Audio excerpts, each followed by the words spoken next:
কেমন আছেন সবাই? প্রথম এপিসোডে আমরা দেখেছিলাম রুডোকে কিভাবে মিথ্যা অভিযোগে দ্য পিটে ফেলে দেওয়া হয়, যেখানে সে এক ভয়ঙ্কর দানবের মুখোমুখি হয়। আজ আমরা দেখব সেই আবর্জনার নরককুণ্ডে রুডো কিভাবে টিকে থাকে এবং তার ভেতরের আসল শক্তিকে আবিষ্কার করে। চলুন শুরু করা যাক আজকের এক্সপ্লেনেশন। বেঁচে থাকার মরিয়া লড়াই। এপিসোড শুরু হয় ঠিক যেখান থেকে প্রথম পর্ব শেষ হয়েছিল। রুডো সেই বিকৃত আবর্জনা দানব বা ট্র্যাশ বিস্টের সামনে পালানোর কোনো পথ নেই। এই ভয়ঙ্কর দানবটি স্ফিয়ার থেকে ফেলে দেওয়া আবর্জনা খেয়েই তৈরি হয়েছে।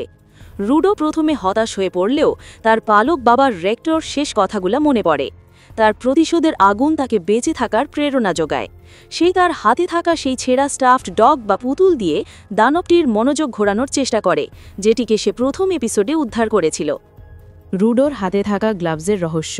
ঠিক যখন রুডো প্রায় মৃত্যুর মুখে, তখন ঘটে এক অলৌকিক ঘটনা।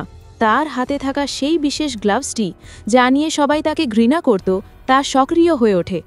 গাছিয়াকুটার দুনিয়ায় এই শক্তিকে বলা হয় জিঙ্কি, যা কোনো বস্তুর প্রাণ বা মূল্যকে বের করে আনতে পারে এবং তাকে অস্ত্রে পরিণত করতে পারে। রুডো এই নতুন শক্তির মাধ্যমে দানবটিকে পরাস্ত করতে সক্ষম হয়। সে প্রথমবার বুঝতে পারে তার এই হাত অভিশপ্ত নয়, বরং এক বিশেষ ক্ষমতার উৎস। এঞ্জিন, পিটের রক্ষক। দানবটিকে হারানোর পর রুডো যখন ক্লান্ত এবং বিস্মিত, তখন তার সামনে আসে এক নতুন চরিত্র, এঞ্জিন। এঞ্জিন একজন জানিটার বা পরিচ্ছন্নতা কর্মী। এরা হলো সেই সব মানুষ যারা এই পিটের মধ্যে বাস করে এবং ট্র্যাশ বিস্টদের সাথে লড়াই করে পৃথিবীর তলদেশকে পরিষ্কার রাখে। এঞ্জিন রুডোর জিঙ্কি ব্যবহারের ক্ষমতা দেখে অবাক হয় এবং বুঝতে পারে রুডো একজন গিভার। সে রুডোকে ব্যাখ্যা করে যে এই পিটেরও নিজস্ব সমাজ এবং নিয়ম আছে। এঞ্জিন রুডোকে তাদের গোপন আস্তানায় নিয়ে যাওয়ার প্রস্তাব দেয়। উপসংহার: গাছিয়াকুটায় দ্বিতীয় পর্বটি রুডোর জন্য এক নতুন অধ্যায়ের সূচনা করল।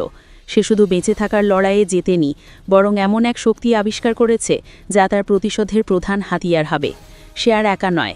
জানিটার্সদের সাথে তার এই সাক্ষাৎ কি তাকে স্ফিয়ারের বিরুদ্ধে লড়তে সাহায্য করবে? রুডো কি তার বাবার খুনিকে খুঁজে পাবে?